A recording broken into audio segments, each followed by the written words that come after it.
여러분, 유기성 목사님이 나는 죽고 예수님은 사는 사람이라는 책을 쓰셨습니다. 규장순 산다에서 나왔는데요. 그 책 중에 보니까 여러분 죄수 중에 제단사 이야기가 나옵니다. 제가 한번 읽어보겠습니다. 죄수 중 교도소 밖에서 제단사들을 불러 죄수복을 몸에 꼭 맞게 고쳐 입는 죄수가 있었습니다. 죄수복은 몸에 맞게 맞춤 수선하더라도 죄수복일 뿐입니다. 설령 몸에 꼭 맞지 않아 불편하더라도 잠깐 입고 있다가 빨리 벗어버려야 할 옷이 죄수복이 아닙니까? 그 사람이 죄수복을 제단에서 입는 이유는 감옥 바깥 세상에 대해 아무런 소망이 없기 때문입니다. 그 중에 그에게 중요한 것은 감옥 안에 있는 것이요. 어쩌면 오늘날 천국을 모르고 사는 세상 인생들이 바로 이런 모습일지도 모릅니다. 하지만 이 세상은 우리의 진정한 집이 아닙니다. 우리는 아버지가 기다리는 아버지의 집, 천국에서 살아야 하는 사람들입니다. 교인들에게 천국 가시기 바랍니다 라고 하면 모두 아멘 하며 기쁘게 화답합니다. 그러나 지금 바로 천국 가시기 바랍니다 하면 황당해합니다. 사람들은 천국이 좋다는 것을 압니다. 하지만 급히 가고 싶어 하지 않습니다. 조금만 좋은 곳, 멋진 곳을 보면 야, 여기가 천국이다 라고 말합니다. 그러나 이 말은 천국을 몰라서 하는 소리입니다. 하나님이 우리에게 진짜 천국을 보여주신다면 우리는 과연 어떤 반응을 보일까요? 아마 사람들은 빨리 천국에 보내달라고 떼를 쓸 것입니다. 천국은 모든 그리스도인이 기대하고 간절히 사모할 만한 우리의 영원한 분양입니다. 그리스도인들에게 이미 천국행 티켓이 예약되어 있다는 사실이 얼마나 든든한 백이며 얼마나 놀라운 복인지 모릅니다. 할렐루야. 여러분, 천국이라는 것은요, 우리에게 소망을 주고 희망을 주는 그런 내용입니다. 물론 오늘 유기성 목사님은요, 이미 아직 오지 않은 천국, 완전한 천국만을 말씀하시는 겁니다. 이것도 우리의 천국입니다. 여러분, 우리가 이 땅에서 왜 이렇게 주일날 무더울 때 교회에 오셔서 예배를 드려야 될까요? 왜 오늘 같은 날 바다와 푸른 숲과 여러분 좋은 곳으로 놀러 가면 좋을 텐데 왜 굳이 이 자리에 와서 말씀을 듣고 은혜를 나눠야 될까요? 우리에게는요, 이 땅이 끝이 아니기 때문에 그렇습니다. 이 죄수처럼요, 만약에 이 땅에 목표가 있고 이 땅에 끝이 있다면요, 아마 죄수복을 제단에서 입는 일을 할 겁니다.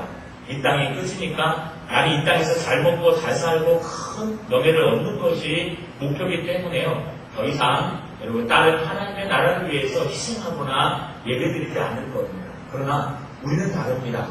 우리는 여기가 끝이 아니라 먼 훗날 하나님의 심판대에 서서 우리의 삶을 심판받고 예수 그리스도의 피로 말미암아 영원한 천국을 얻기 때문에 여러분 우리는 이곳이 어쩌면 감옥 같은 곳이 될 수 있다는 겁니다.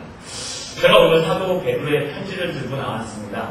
사도행전 12장까지 살펴봤습니다. 사도행전 12장까지 살펴보면서요, 무엇이 끝나냐 하면 베드로의 사역이 거기서 끝을 맺습니다.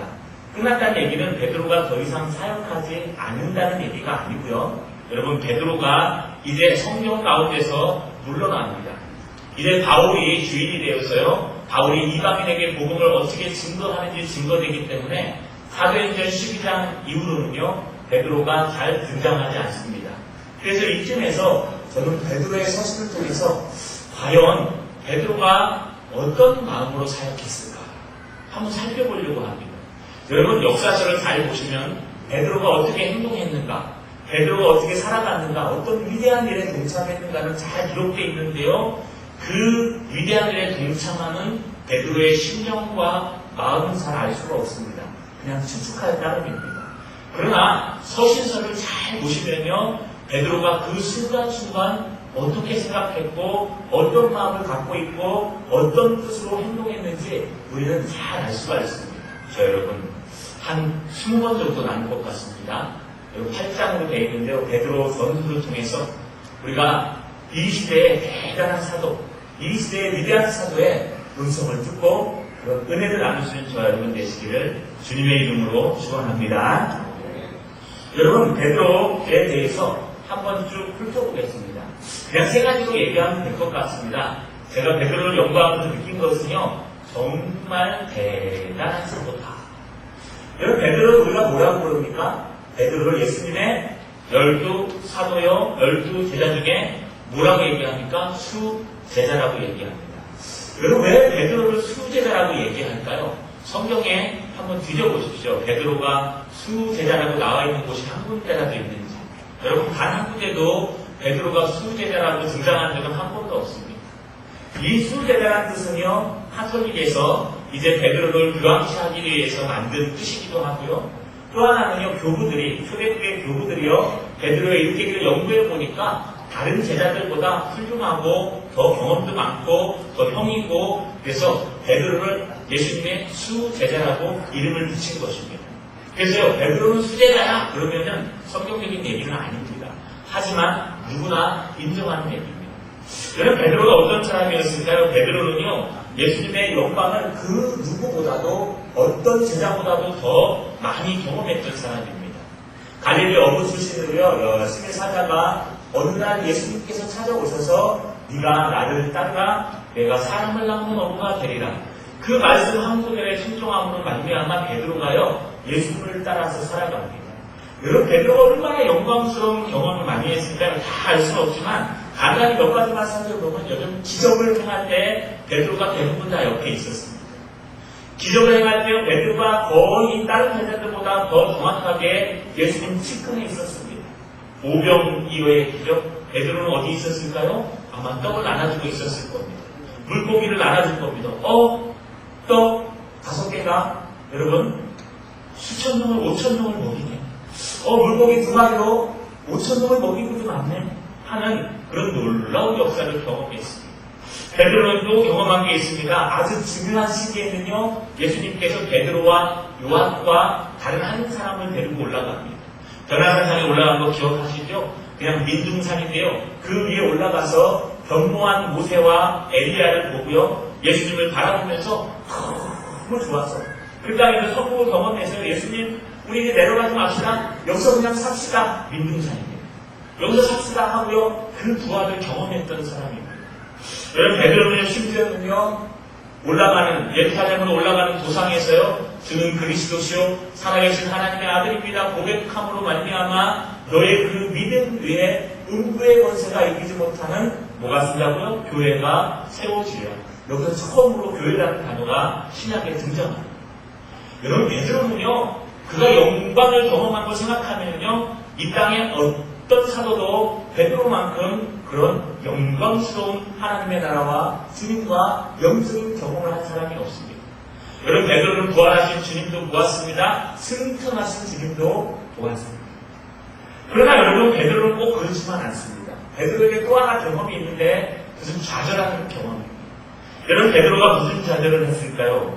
여러분, 예수님께서 굶으실 때 같이 굶으셨습니다. 풍랑이 있을 때 같이 두려워했습니다. 아니요, 너무 배가 고파서요, 안식일에는 절대로 일하지 말라는 그 계명을 어기고요, 밀밭에 가서 밀을 부숴가지고 생밀을 입에 넣고 어물어물 생기는 그런 굶주림에도 있었습니다. 아니요, 더 심한 것은요, 예수님을 3번이나 부인하고 예수님을 욕했던 실패자요, 좌절에 나락에 떨어졌던 사람이 바로 베드로입니다. 여러분, 베드로에게는 그런 큰 좌절의 상처가 있었습니다. 아니요, 베드로에게는요, 큰 일도 했습니다. 여러분, 베드로가 한 일을 아시죠? 초대교회의 기부가 같다 그래서 사도 바울을 여러분 이방인의 사도라고 얘기하면 베드로는 유대인의 사도라고 말할 정도로 베드로는 초대교회의 유명한 지주한 기둥이었습니다. 뿐만 아니라 설교 한편에 수천 명의 사람들이 회심하는 놀라운 역사도 경험한 사람이 바로 베드로입니다.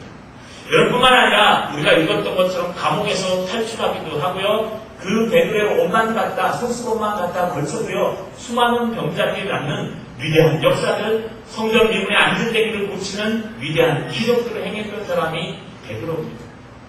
여러분, 기대되지 않습니까? 이 서신서에 어떤 내용이 있을까? 이렇게 예수님의 영광스러운 그런 은혜를 경험하고, 이렇게 가별의 나락에 발바닥까지 탁 떨어져서 여러분 해내에 있다가 올라오고, 심지어는 성령께서 함께 하셔서 위대한 역사들을 한 사람, 이 사람은 어떤 사람인가? 여러분, 우리가 베드로를 수제자라고 얘기해도요, 조금 더 부족한 게 없습니다. 뭐 성경에 안 나오니까 그 틀린 얘기야, 제자들 다 똑같이 무슨 수제자가 있어? 아니요. 여러분 성경을 읽어보시면요, 베드로가 그럴 만한, 인정받을 만한 위대한 경험들을 한 것을 우리가 볼 수 있습니다. 그분이 쓴 서신서라면 얼마나 위대할까요? 사도 베드로가 이런 위대한 경험을 한 사도가 여러분 서신을 썼다면 그것이 얼마나 위대할까요? 저는요, 이 서신을 연구하면서 하나 아쉬운 게 있었습니다. 왜 사도 바울의 그 서신만 신학의 거의 반수를 차지하고 사도 베드로의 서신은 딸랑 2개밖에 없습니다.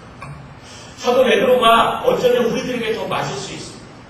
바울은요, 이방인들에게 복음을 전하고 예수 믿기 시작한 사람들에게 복음을 전하고 칭의 도리에 대해서 어떻게 예수님을 알아가느냐, 물론 성숙한 부분도 있습니다만 그런 것들이 있다면 베드로는 맨날 엎어지고 쓰러지고 좌절하고 낙심하고 다시 일어서서 하나님을 붙들고 또 도망가다가 고바니스 도미네, 또 어디로 가려 하느냐 하니까 나중에 돌아와서요, 하나님 앞에 모든 걸 내려냈던 실패의 연속이었던 제자가 바로 베드로입니다. 그런데요, 신약에 베드로가 쓴 서신이요, 딸랑 2개밖에 안 나옵니다. 베드로 전서와 베드로 후서입니다. 베드로 전서는 5장으로 되어 있고요, 베드로 후서는 3장으로 되어 있습니다. 딸랑 8장으로 되어 있는 게 베드로 여러분 전 후서의 말씀입니다. 그러나 여기에는요, 엄청난 이야기들이 있습니다. 마음 같아서는요, 정말 한 절, 2절, 3절 단락을 나누면서요, 베드로의 일대기랑 연결해서요, 베드로가 그때 어떤 마음이었을까? 여러분, 베드로가 여러분 그 여종의 앞에서 예수님을 자기가 3년 동안 모셨던, 목숨 걸고 모셨던 예수님을 부인하고 나서 어떤 마음이었을까요? 베드로가 변화산상에서요, 예수님의 변모된 모습을 보면서 어떤 마음을 가졌을까요? 여러분, 베드로 전서에요, 다 등장합니다. 자, 여러분, 이 베드로 전서를 통해서 베드로의 놀라운 신앙과 하나님의 놀라운 경험을 하시는 저와 여러분 되시기를 주님의 이름으로 축원합니다. 여러분, 베드로 서신은요, 이건 편지입니다. 편지는요, 보내는 사람이 있는가 하면 받는 사람이 있습니다. 여러분, 보내는 사람을 뭐라고 얘기합니까? 송신자라고 얘기합니다. 받는 사람을 수신자라고 얘기합니다. 그리고 그 안에 내용이 들어있습니다. 예나 지금이나 편지는요, 이런 형식을 갖고 있습니다. 무슨 형식이요? 보내는 사람, 받는 사람한테 Dear my son이라고 영어로 쓰고요. 우리 뭐라고 얘기합니까? 친애하는 누구누구 성도님에게. 옛날에 연애편지 써보셨죠? 밤새도록 쓰고 나서 아침에 읽어보면 왜 이렇게 유치하지? 몇 번을 찢어버리고, 무감각하고 아무 느낌이 없는 분들은 연애편지를 한 번도 못 써보고, 그리고 결혼하신 분인 것 같습니다. 저도 연애편지를 수없이 많이 썼습니다. 대상이 저희 집사람이 아니라 그러죠. 여러분, 엄청나게 편지를 쓴 적이 있습니다. 고등학교 때. 저희 집사람은 사랑해서 많이 썼습니다. 그렇게 아주 예전에 쓴 적도 있고, 여러분, 연애편지를 쓰다 보면 어떻습니까? 연애편지를 쓰기 전에 가장 먼저 그 연인의 얼굴을 떠올리고, 내가 편지 쓸 사람들의 얼굴을 떠올리면서 네가 지금 누군지에 대해서 전체성을 확인한 다음에, 또 내가 누군지에 대해서 얘기한 다음에, 그 다음에 여기에 대해서요, 여러분 안부 인사를 묻고 그 내용을 쓰는 그런 이야기들이 바로 편지입니다. 지금은 좀 달라졌습니다. 지금은요, 여러분 이메일이라고 해가지고 여러분 인터넷으로 편지를 쓰고요. 요즘은요, 이메일 참 안 봅니다. 요즘은 스마트폰으로요, 편지 필요 없죠. 그냥 실시간으로. 잘 지내니? 뭐하고 있니? 뭐하고 있어? 여러분 요즘은요, 너무 스마트폰이 발전하니까 사람들이요, 편지를 잊어버렸습니다. 하지만 우리 어르신들이나 모든 청년들이나 옛사람들은요, 편지가 그리울 겁니다. 손으로 쓰는 편지. 여러분, 바로 이 베드로 전서가 편지입니다. 여러분, 누가 누구에게 보내는 걸까요? 잘 아셔야 됩니다. 보내는 사람은요, 베드로입니다. 여러분, 그런데 베드로가 항상 보낼 때 쓰는 용어가 하나 있습니다. 그것이 뭐냐 하면, 여러분 오늘 처음에 베드로전서 1장 1절을 읽어보니까 예수 그리스도의 사도 베드로는 이렇게 편지되어 있습니다. 베드로 후서죠. 똑같은 대상입니다. 그냥 불과 2, 3년 후에 비슷한 대상에게 두 번째 쓴 서신이기 때문에 똑같이 뭐라고 쓰냐 하면요. 베드로후서 1장 1절에 보니까 예수 그리스도의 종이며 사도인 시몬 베드로는. 여러분 뭐가 다릅니까? 똑같죠. 예수 그리스도의 사도인 베드로는 예수 그리스도의 종이며 사도인 시몬 베드로는. 후서가 조금 더 예의를 갖추고요. 전서는 급하게 막 쓴 느낌이 납니다. 여러분 그것을 떠나서요. 지금 이 편지를 쓰는 사람의 정체성과 이 편지를 쓰는 사람이 누군지 이야기합니다. 제가요 칼럼을 쓰거나 편지를 쓸 때 가장 좋아하는 단어가 있습니다. 그게 이제 종입니다. 종. 하나님의 종 김유성이 드림 이렇게 씁니다. 예전에 청년 때는요. 여러분 제 호가 석화입니다. 석화. 제 스스로 졌습니다. 석화, 돌꽃. 뭐 석화하면 뭘 기억하십니까 여러분? 네, 생구를 기억하시죠? 네, 그런 수준이 아니신 겁니다. 석화하면 돌꽃. 돌꽃이 뭘까요? 향기는 안 나지만 절대로 그 화려함을 잊어버리지 않는 탄탄하게 있는 꽃이다. 그래서 제가 스스로 제 호를 석화라고 했던 적이 있습니다. 지금은 그러실 필요 없습니다. 석화 아닙니다. 여러분 그때는요 편지 쓸 때 끝에다가요 꼭 석화 김유성. 얼마나 멋있습니까? 뭔가 꼰대가 나죠. 여러분 누구는요 자기를 표현하기 위해서 앞에 자기를 나타내는 미사어고 여러분 그 언어를 사용합니다. 여러분 무엇을 사용하십니까? 이메일을 보내거나 편지를 보내거나 문자를 보내실 때 어른들한테 보낼 그때 뭐라고 쓰십니까? 한번 기억해 보십시오. 나를 뭐라고 그럴까? 아니 묘비명에다 나를 뭐라고 쓸까? 한번 기억해 보십시오. 여러분 이 당시에는요 사도 베드로가 이 편지를 쓸 당시는 전서가 여러분 AD 60년에서 65년인데 네로 황제가 가장 시대에 다스릴 때가 언제냐 하면 AD 64년경이었습니다. 그러니까요 여러분 이 사도 베드로가 쓴 편지는요 네로 황제가 등극한 그 순간부터 네로 황제가 하나님의 기독교인들을 막 핍박하는 한창 핍박하고 있는 그 순간까지 썼던 것이 바로 베드로 전서와 후서입니다. 베드로 후서는요 AD 66년에서 67년에 썼습니다. 그러니까 이 편지는요 고생하고 있는 하나님의 백성들에게 하나님께서 왜 불같은 시험을 너희에게 줄 수밖에 없는지에 대해서 설명하면서 편지를 쓴 겁니다. 여러분 그 고생하는 사람들에게 편지를 쓰면서 사도 베드로가 하는 말이 뭘까요? 얘들아 나는 예수님의 사도란다. 너에게 편지를 쓰고 있는 나는 예수님의 종이란다. 두 가지 얘기를 하고 있는 것입니다. 여러분 사도 베드로가 누구라고요? 예수님의 사도입니다. 사도라는 뜻은요 정체성 아니 사명을 얘기하는 겁니다.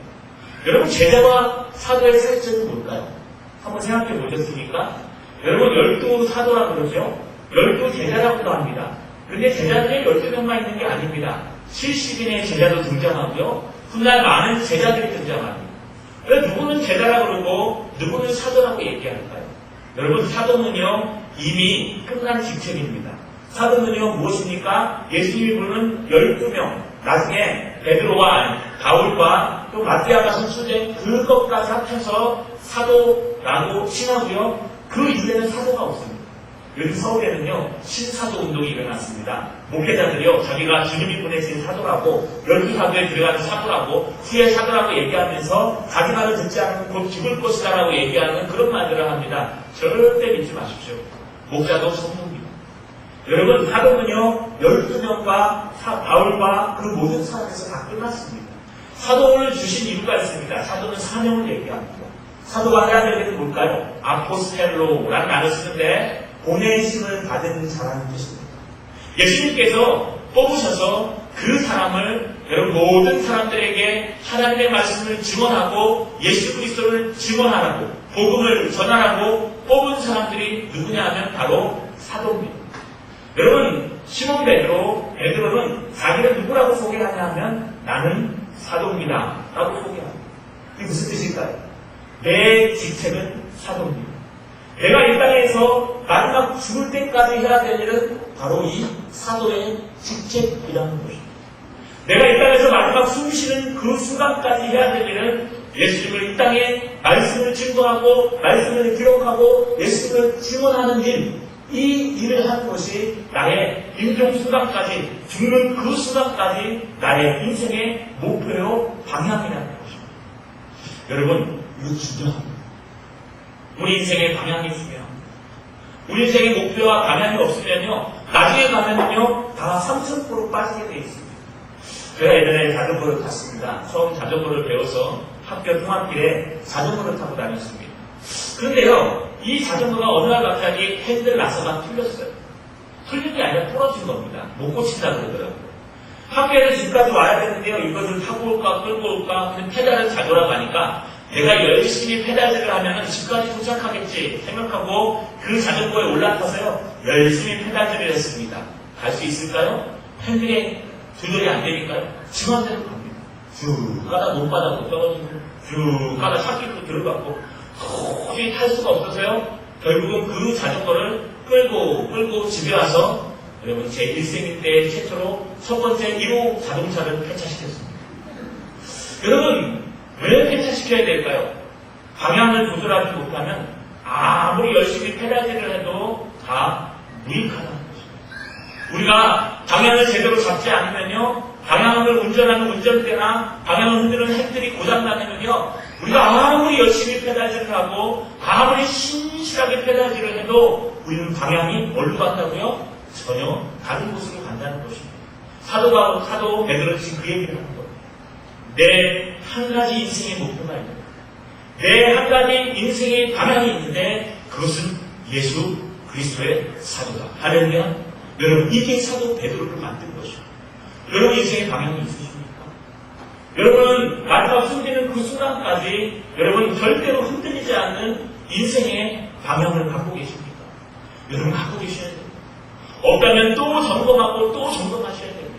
내가 이 땅에 왜 살지? 내가 이 감옥과 같은 세상에 왜 살지? 내가 이곳에서 왜 이렇게 있어야 되는 거지? 내가 이 교회에 왜 나와서 예배드려야 하는 거지? 요새 인생의 방향이요, 똑바로 돼 있지 않으면요, 여러분 어느 순간인가 여러분 넘어지고 엎어질 것이요, 어쩌면 여러분은 쓸모없는 사람들 폐차시켜야 될 여러분 자전거가 될 수 있다는 것입니다. 그런데요, 여기까지 좋습니다. 오늘 사도 바울이 사도 베드로가 한마디 더 하는데, 여러분 사도 베드로 후서에 보니까 예수 그리스도의 종이며라고 얘기합니다. 여러분 참 두 단어가요, 극과 극입니다. 베드로가 자기를 뭐라고 고백하냐면 나는 예수님의 사도다. 주님께서 나같이 무식한 사람을 부르셔서 경험하게 하시고 내 일생에 복음을 전하는 일을 주셨다. 라고 끝나면 얼마나 멋집니까? 그런데 후서에서는요, 한마디 더 하는데 또 하나 내 사명이 있는데 그것은 예수 그리스도의 종이다 라는 뜻입니다. 블로스라는 단어를 씁니다. 이 종은 누굴까요? 여러분 종을 우리나라 말로 해석하면 노예라는 뜻입니다. 노예. 나는 예수 그리스도의 노예라는 뜻입니다. 여러분 요즘 도울이 요한복음 강의하면서요, 우리 목사도 아닙니다. 무슨 얘기를 했냐면요, 이 기독교인들은 다 처절한 종의 신분들이래요. 이 하늘에서 우리한테 주체성을 주시고 우리가 이 땅의 주인되라고 얘기했는데 이 예수 믿는 것들은 죄다 다 자기가 종이라고 종의 신분을 갖고 종으로 살아간대요. 얼마나 불쌍한 인간인들이 모른대요. 예수 믿는 사람들이 가장 불쌍한데요. 맞아요. 제가 봐도요, 저와 여러분이 가장 불쌍합니다. 왜요? 우리는 날마다 종이라잖아요. 예수님의 노예래요. 예수님이 가라 그러면 가야 되고요, 있으라 그러면 있어야 되고요, 예수님 움직이면 움직여야 되고, 하지 말라면 하지 말아야 됩니다. 우리 뜻대로 할 수 있는 거 없어요. 근데 그게 나쁜 걸까요? 여러분 그렇지 않습니다. 우리가 주체성이 확립되고 우리가 주인되면 어떤 일들을 하는 줄 아십니까? 여러분 철학에 보시면요, 많은 사람이 인간의 이성을 믿었습니다. 사람은 자기 머리를 믿으면 이 인간의 이성 속에는 판단력이라는 게 있기 때문에 이 판단력으로 무엇인지 분별해내면 사람들은 절대로 악하게 살지 않을 것이다. 그런데 그 사람들이 만들어낸 일이 뭔지 아십니까? 그것이 바로 제1차 세계대전 핵폭탄이었습니다. 여러분 많은 사람들이 실망하기 시작했어요. 그러면 사람을 못 믿는 것인가? 그러면 사람의 이성은 잘못된 길로 가는 것인가? 여러분 그러고 나서 나온 게 뭐냐면 허무주의예요. 히피족들. 이 땅 살아가는 거 그냥 즐기면서 행복하게 살자. 이게 히피족의 목표입니다. 여러분 이게 무슨 뜻일까요? 여러분 우리 모두에게는요, 정체성이 있습니다. 그런데요, 우리 모두에게는 그것을 따라가는 힘이 있습니다. 근데 그 인간의 이성만 가지고 되는 게 아니라는 거예요. 돌이 마를 때 달려가면요, 전쟁이 또 일어납니다. 여러분 지금 멸망할 건데 금방. 왜 그럴까요? 인간의 이성은 그렇기 때문에 그렇습니다. 무슨 얘기를 안 하는 걸까요? 우리가 피조물이라는 것, 우리가 예수님의 종이라는 것, 우리가 죄인이라는 걸 잊어버리고 내가 높아지고 내가 주인되고 내가 모든 것의 주체자가 되기 시작하면요, 처음에는 좋을 것 같은데 결국은 그 지역 멸망당하고 그 나라는 쓰러지고 전 세계는 전쟁에 휩싸이게 된다는 것입니다. 여러분, 사도 베드로는 그걸 알고 있었습니다. 베드로는 뭐라고 얘기합니까? 나는 불로스, 나는 종이다. 나는 이 땅에서 어떻게 살아간다고요? 종의 신분을 갖고 살아간다. 나는 예수님의 노예다. 예수님께서 나의 주인이시다. 예수님이 싫어하면 안 한다. 예수님이 좋아하면 한다. 예수님께서 하라면 한다. 예수님께서 노하면 안 한다. 이것이 여러분 사도 베드로의 모습입니다. 이 당시에 몸종이 있었습니다. 주인 여자분들이요, 여자 몸종을 갖고 있었는데요. 여러분, 이 당시에 문헌을 보니까 이 몸종이요 얼마나 예민한지 아십니까? 주인이 밥을 먹는데요, 우리처럼 식탁에 앉아서 안 먹습니다. 여러분, 반 이렇게 누워가지고요, 밥을 손가락으로 이렇게 주워 먹다가요, 눈빛으로 탁 쳐다보면요, 이 몸종은요, 주인이 뭘 원하는지 알고 순간 달려가세요. 주인을 기쁘시게 하기 위해서 물을 갖다 줍니다. 때로는요, 반찬을 더 갖고 오고 하는, 주인이 밥을 다 먹을 때까지 기다리고 수정드린 게 바로 노예, 블로스, 몸종이라는 뜻입니다. 이 근황입니다. 누가는 뭐라고 표현했습니까? 예수님께서 누가복음에 이렇게 표현하셨어요. 우리 모든 사도들을 종이라고 얘기하면서 8절에 보니까 누가복음 17장 8절 10절에 보시면요, 도리어 그대로 내 먹을 것을 준비하고 띠를 띠고 내가 먹고 마시는 동안에 수종 들고 너는 그 후에 먹고 마시라 하지 않겠느냐? 명한 대로 하였다고 종에게 감사하겠느냐? 이와 같이 너희도 명령받은 것을 다 행한 후에 이르기를 우리는 무익한 종이라 우리가 하여야 할 일을 한 것뿐이라 할지니라. 할렐루야. 이게 종의 고백입니다. 주님, 나는 이 땅 살면서요, 업으로 살았던 주님이 나를 부르셨잖아요. 주님께서 나를 사랑을 낳는 업으로 끌고 다니셨잖아요. 3년 동안 주님 난장에서 그냥 주무실 때 나도 옆에서 잤죠. 주님 폭풍이 막 배를 몰아치고 있을 때 내가 주님을 깨웠죠. 주님 오병이어의 역사를 비출 때 내가 그래도 그 떡을 안으면서 그 물고기를 안으면서 쓰고 있잖아요.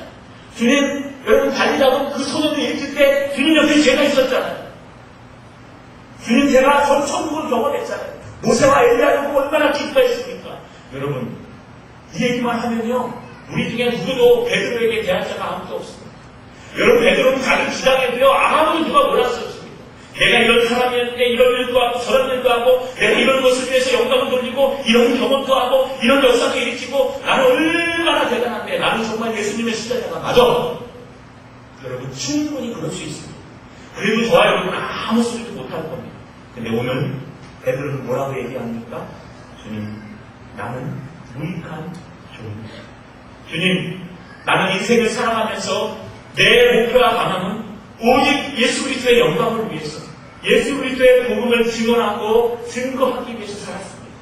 아니 주님, 나는 숨이 끊어지는 그 순간까지 주인이 아니라 종으로 살아가기를 원합니다. 나는 예수 그리스도의 종입니다. 나는 아무것도 아닌 종입니다.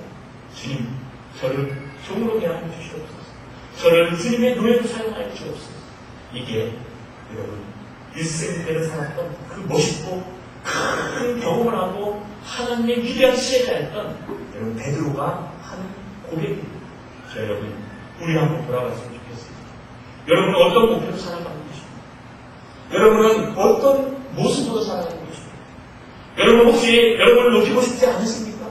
내가 이런 경험도 하고 저런 일도 하고 이런 역사도 일으키고 이런 경험도 하고 내가 기도하면 응답도 되고 내가 얼마나 큰 일들을 했는데 어떻게 나를 이렇게 배우할 수가 있는가 하는 섭섭함이 있지 않습니까?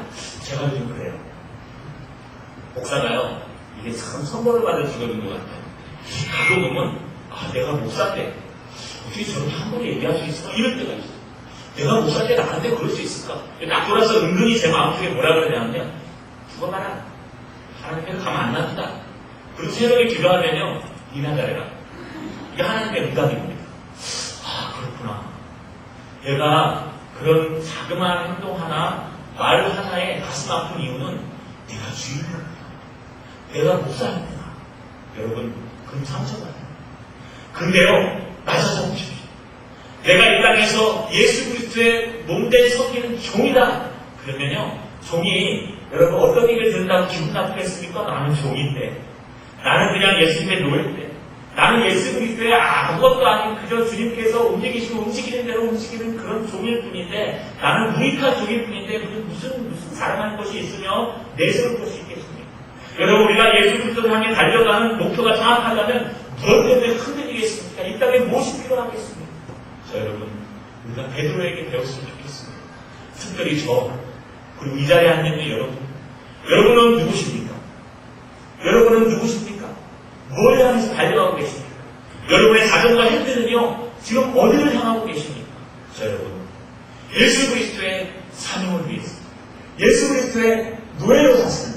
저 여러분 되시기를 주님의 이름으로 축원합니다. 여러분, 그런데요, 이 사도 베드로가 편지하는 여러분 수신자, 편지를 받는 사람들이 있습니다.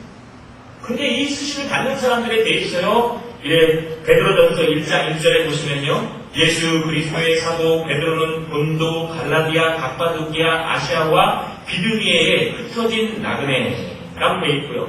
곧 하나님 아버지의 미리 아심을 따라 성령이 거룩하게 하심으로 순종함과 예수 그리스도의 핏뿌림을 얻기 위하여 택하심을 받은 자들에게 편지하노니라고 기록되어 있습니다.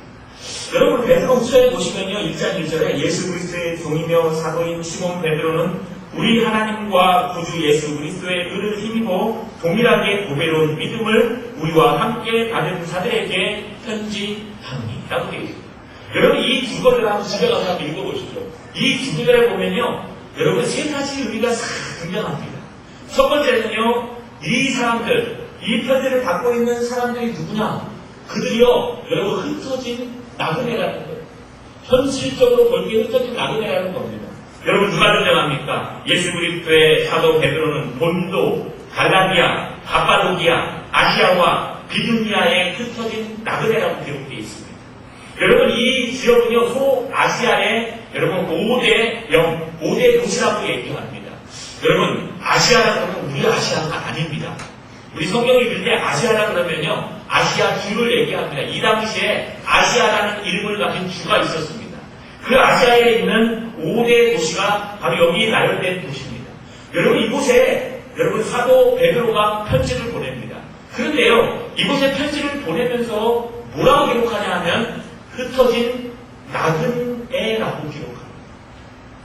여러분 이 흩어졌다는 건 디아스포라라는 말을 씁니다. 유대인들은요, 자기의 고향을 버리고 흩어질 수밖에 없었습니다. 예수님께서 하나님의 말씀대로 살지 않으니까 여러분 북이스라엘을 아수르에 의해서 멸망시키고 남유다를 바벨론에 의해서 멸망시키셔서요, 거기에 힘없는 사람들만 남겨두고 나머지를 다 자기 나라로 끌고 가서요, 곳곳에 흩어뜨렸습니다. 여기까지가 성경에 나오는 얘기입니다. 고고하게 보시고 역사에 보시면요, 나중에는요, 유대인들이요, 자기 고향과 자기 흩어져 살고 있는 그곳에 길과 연관이 돼가는 그 친척들이 있어서요, 많은 사람들이 유대인을 버리고, 여러분, 자기 고향을 버리고 이방 나라로 그냥 이주했습니다. 왜? 더 살기 좋으니까. 고향을 버리고 더 살기 좋은 도시로 이동해 가는 겁니다. 여러분, 이게 흩어졌다는 뜻입니다. 내가 좋아서 흩어졌던, 싫어서 흩어졌던 상관없이 고향을 버리고 고향을 등지고 이 땅에서 그냥 살아가는 그 모습, 그것이 흩어졌다는 뜻입니다. 이 서신은요, 흩어져 있는 성도들에게 보내는 서신입니다. 여러분, 흩어지면 어떤 일이 일어날까요? 과연 바벨론이요, 유다와 싸워서 승리하고 난 다음에 그 백성들을 데리고 가갖고 왕처럼 대접해 줄까요? 아니요. 역사에 보니까요, 흩어져갖고 그 지역으로 갔던 많은 사람들은 노예처럼 살았습니다. 거의 대부분 서민으로 살고요, 서민보다 더 아래인 노예처럼 살았습니다. 그 노예의 직분이 뭐냐면 나그네라는 뜻입니다. 여러분, 이 나그네가요, 히브리어 원문에는요, 헬라어 원문에는 카로이 코이라는 단어를 씁니다. 이게요, 역사를 찾아보니까요, 그냥 우리가 생각하는 나그네 뜻이 아니고요, 여러분, 하로코 모이라는 신부를 얘기합니다. 그러니까 이 나그네라는 말이 바벨론으로 가서 또는 아수르로 가서 어떻게 변했냐 하면은 그게요, 신분으로 변한 것입니다. 당시에 바벨론에 파르코 모이라는 그런 신분이 있었는데요, 이 신분에 속한 사람들을 찾아보니까 대부분 누구냐 하면은요, 서민들이었고 완전한 이국인, 보다 지위가 높지 못했으며 이들은 결혼할 수 있는 사람이었고 땅을 소유할 수도 있고 땅의 모든 재산을 계승할 수도 있고 투표권도 가지고 있었고 일정한 단체에 참여할 수 있었지만 이들에게 나오는 것이 뭐냐면 남들보다 더 높은 세금을 내야 했고요. 엄청난 형벌을 받아야 했습니다. 조금만 잘못해도요. 여러분 능지처참당하는 그런 엄청난 형벌을 받았습니다. 차라리 그 지역에 살던 원주민들보다 더 낮아져서요. 뿌리도 없고 민족도 없어서요. 언어도 막 혼탁스럽고 정치적으로는 절대로 정치에 관여하지 못하도록 한때 막을 때가 있었을 정도로 이것도 아니고 저것도 아닌 인생이라는 거예요. 다시 말하면요. 여러분 바벨론으로 끌려가서 이 파르코보이 나그네들이 어떻게 살았냐 하면요. 백제에 와서 자기 뿌리도 없이 그냥 여기서 전전 저기서 전전 이 집 노예로 살다가 저 집 노예로 살다가 조금 성공하면 자립해가지고 그저 시장에서 영세업처럼 하다가 또 인생 이렇게 살다가 성공한 사람들이 아무도 없이 그렇게 살았다는 거예요. 또 바벨론에서는요, 이 사람들을 나중에는 다니엘처럼 그런 사람들을 끌어올렸지만 여러분 그전에는요, 이 사람들을 철저하게 절제하고 제재시켜서요, 유능한 사람 외에는 거의 다 몰살시키고 눌러버려서 신분이요, 나그네라는 거예요. 파르코 모이라는 신분을 갖고 있었다는 거예요. 여러분 이 나그네라는 뜻은 두 가지가 있습니다. 하나는 신분을 얘기할 수도 있고 하나는 여러분 그 지역을 전전하는 나그네들이라고 할 수 있습니다. 지금 사도 베드로가 편지를 쓰는 그런 편지를 받을 사람이 누구라고요? 이 파르코 모이들입니다. 내 고향은 저 예루살렘인데 남의 동네에 와서 남의 나라에 와서요 그저 하루하루 연명하면서 살아가는 사람. 내 모두의 가치도 인정받지 못합니다. 내 자녀들도 크지 못합니다.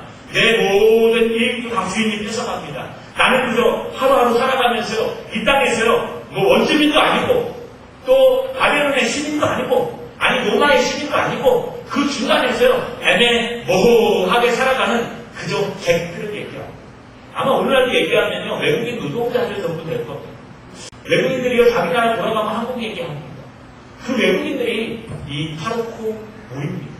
한국 사람도 아닌 곳이 일을 해도 제값을 받지도 못하고 그저 한국 사람들을 쳐다보면 색깔 좀 다르다고 다른 나라 사람 말 안 통한다고 왕따시켜버리고 여러분 그렇지 않은 사람들이 있습니다. 여러분 그런 것들이 바로 이 파르코 모입니다. 그러니까 이 편지는요 네로 항해에 어려움을 당한 그 수신자들과 또 그 어려움만 있는 것이 아니라 경제적으로 어려운 환경 속에 있는 사람들과 경제적인 어려운 환경만 있는 것이 아니라 그 당시에 모든 사람에게 왕따를 당하고 사람 취급도 받지 못하는 그런 파르코 모이들 흩어진 나그네 인생들에게 편지하는 것이 바로 베드로 후서라는 말씀입니다. 그런데요, 오늘 베드로가 신기한 얘기를 합니다.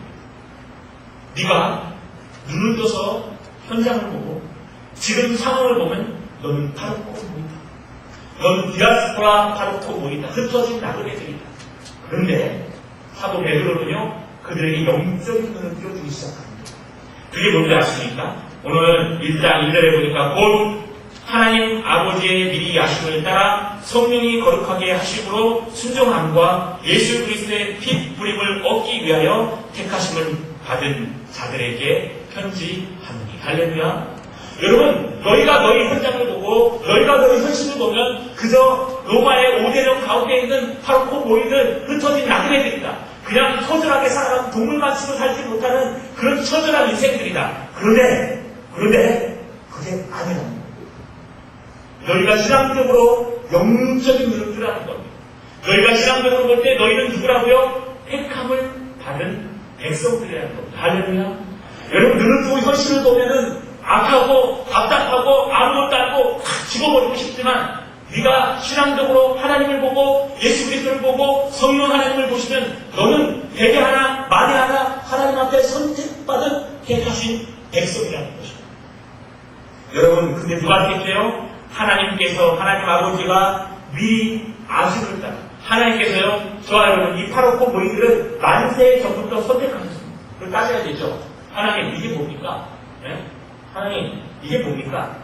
아니 하나님께서 만세전부터 선택했으면 좀 좋은 집에 좋은 차에 좋은 환경을 줘야 되지 않습니까? 이게 뭡니까? 눈을 두고 보면은 앞에 나는 지하는 사람들이 있고 눈을 뜨고 오면 맨날 어려움만 있고, 눈을 뜨고 보면 우리 가족이 어떻게 될까 고민이나 되고, 이게 무슨 하나님의 선택한 사람입니까? 아니요. 하나님이 선택하셨습니다. 여러분, 신앙이라는 것은 신분으로 확인할 수 있는 게 아닙니다. 저 거리처럼 살아도요, 하나님이 선택하시는 존귀한 사람입니다. 여러분, 베드로는 그 얘기를 하는 겁니다. 영안을 열어라. 너희의 눈을 열어라. 현실 보이는 이 안구의 눈을 닫아버리고 너희의 눈을 열으라는 겁니다. 신앙을 가지라는 겁니다. 하나님께서 만세전부터 너희 미리 하시고 선택하셨다. 아니, 성령님께서 거룩하게 하시는 따라 너를 지금 순종, 인도하고 계신다는 거예요. 또 따져야겠죠. 하나님, 인도한다는 게 고작 요만큼입니까?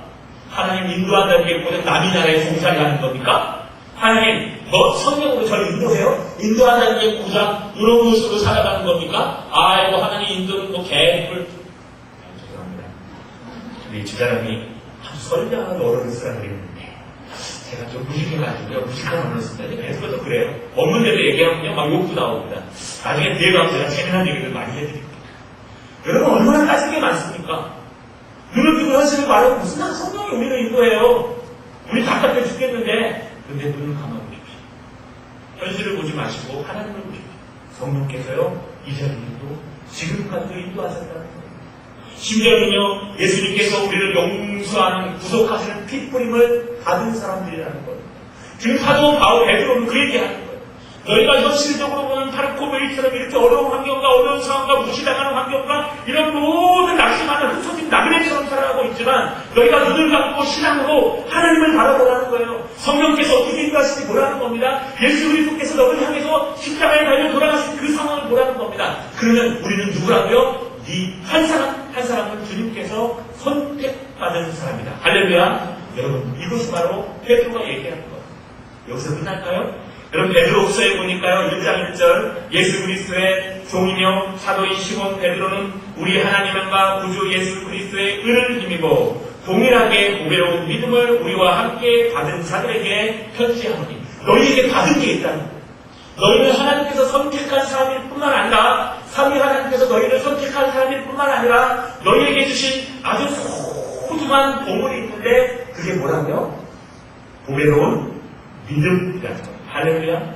여러분, 믿음 있어요. 믿음의 눈을 떠야 돼요. 현실의 눈을 뜨시면 안 되고요. 믿음의 눈을 떠야 돼요. 믿음이 뭘까요? 여러분, 믿음은요, 보이지 않습니다. 믿음은 우리 마음속에 있습니다. 믿음은요, 그 자세가 우리 눈도 아니고, 코도 아니고, 입도 아니고, 마음속에 있는 거예요. 그래서요, 이 믿음을 지켜야 됩니다. 믿음은요, 살아있는 믿음과 죽은 믿음이 있습니다. 믿음은요, 살아있는 믿음 중에도 장성한 믿음과 여러분, 믿음이 적은 사람도 있습니다. 그래서요, 믿음이 중요합니다. 근데 이 믿음을 사도 베드로가 뭐라고 얘기합니까? 보배로운 믿음이라고 얘기합니다. 여러분, 믿음이, 여러분, 보배로운이라는 뜻은요, 보물이라는 뜻입니다. 우리 믿음이 이 땅의 어떤 부하보다 돈이나 권력이나 명예나 모든 것보다 더 보배로운 게 있는데 그것이 믿음이라는 것입니다. 할렐루야. 여러분, 왜 그럴까요? 믿음의 눈을 떠야지. 믿음의 분량이 장성해야지 않은 겁니다. 믿음의 눈을 떠야지. 여러분, 우리가 누군지 그때서야 깨달을 수 있다는 거예요. 믿음의 눈을 못 뜨면 현실밖에 안 보인다는 거예요. 여러분, 내일 때 직장 한번 가보십시오. 여러분을 괴롭히는 상사들이 얼마나 괴롭힙니까? 그 사람 못 이겨요. 여러분, 현실에 나가보십시오. 사업하면 얼마나 많은 사람들이 여러분을 유혹하고 또 힘들게 합니까? 아니요. 싸우자고 시비하는 사람이 한둘입니까? 운전만 해도요. 몇 번을 싸우려고 그래요. 앞에 가고 브레이크 밟고요. 저 같은 인간이 그러죠. 여러분, 얼마나 싸울 일이 많습니까? 여러분, 만나는 고객들은 얼마나 괴롭힙니까? 여러분, 거기서 여러분 믿음 지킬 수 있습니까? 여러분, 원망 안 되십니까? 가정 얘기는 안 하겠습니다. 여러분, 얼마나 답답합니다. 그게 현실입니다. 베드로가 얘기하는 게 바로 이거예요. 너희가 현실의 눈을 뜨면은 흩어진 나그네밖에 아니라. 너희가 현장의 눈을 뜨면 흩어진 나그네밖에 안 돼. 소망도 없고, 미래도 없고, 깝깝하고, 빨리 죽어야 돼. 에이, 이 힘든 인생 그냥 빨리 죽어버리지 뭐가 남겠어. 이게 믿음의 눈이 없이 현실의 눈만 가진 사람들이 흩어진 나그네고 나 자신을 보는 겁니다. 근데 베드로는 지금 그러지 않아. 보배로운 믿음의 눈을 가지십시오. 보배로운 믿음의 눈을 뜨십시오. 주님께서 우리에게 주신 그 믿음의 눈을 뜨십시오. 하나님이 살아계심과 하나님을 찾는 자에게 상 주심을 믿어야 할지니라. 할렐루야. 여러분 그 믿음의 눈을 뜨면요 우리가 어떻게 보인다고요? 내 현실은 비록 이 단칸방에 살고 내 현실은 비록 아무도 인정해주지 않고 내 현실 모든 사람들이 나를 욕할지라도 나는 하나님이 택하신 백성이요 고백으로 믿음 천국 백성이라는 것입니다. 할렐루야. 여러분 눈을 뜨십시오. 답답하니까 눈을 감으세요. 답답하신 눈을 감아버리세요. 그리고요 믿음의 눈을 뜨십시오. 하나님께서 주신 보배로운 눈으로 여러분 이 현실을 흩어진 나그네로 사는 것이 아니라 여러분 하나님의 택하신 백성으로 사시는 저 여러분 되시길 주님의 이름으로 축원합니다.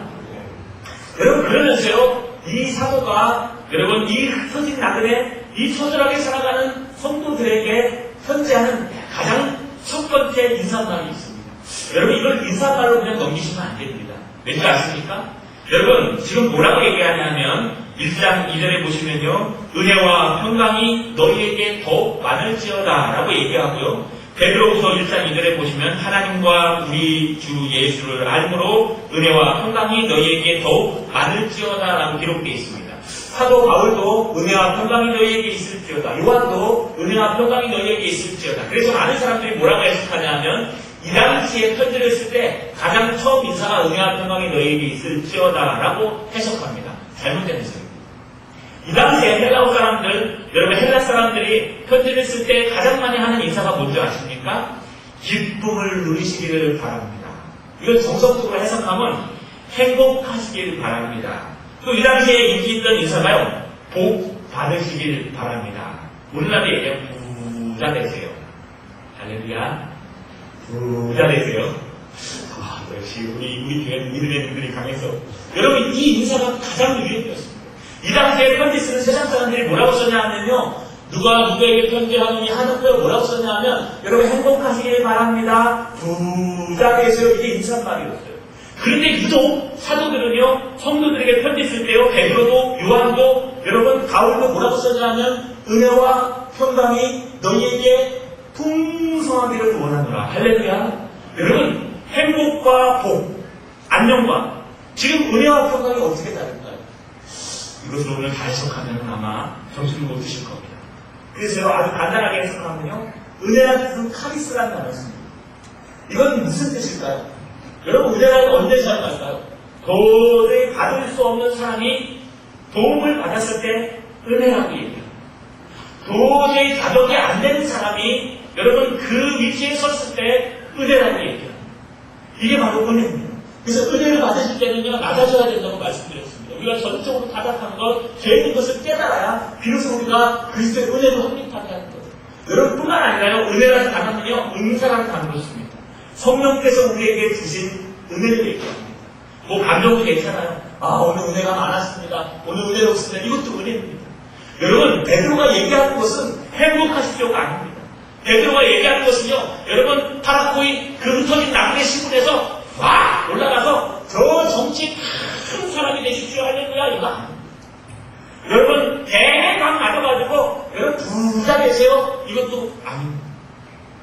사도 베드로가 흩어져 있는 고생하는 성도들에게, 불같은 시험을 당하고 있는 성도들에게 인사하는 내용 첫 번째는요, 은혜를 받으십시오.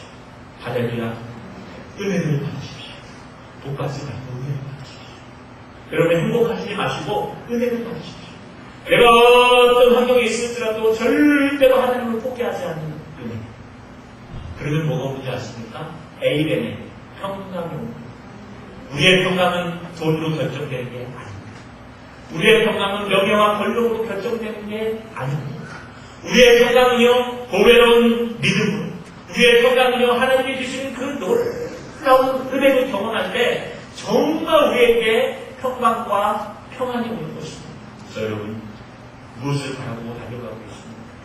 저 여러분, 현실의 눈을 뜨고 계시지 않습니다. 저 여러분, 무엇을 추구하고 계십니까? 다시 한번 돌아봤으면 좋겠습니다. 저 여러분, 사도 베드로처럼 달려가는 명확하게 예수 그리스도의 영광을 위해서, 오늘 살아가는 것이 명확하게 예수 그리스도의 노예가 되시고, 또 현실의 눈을 뜨지 마시고 믿음의 눈을 떠서요, 그 보배로운 믿음의 눈으로 은혜와 평강이 넘쳐나는 저 여러분 되시기를 주님의 이름으로 축원합니다.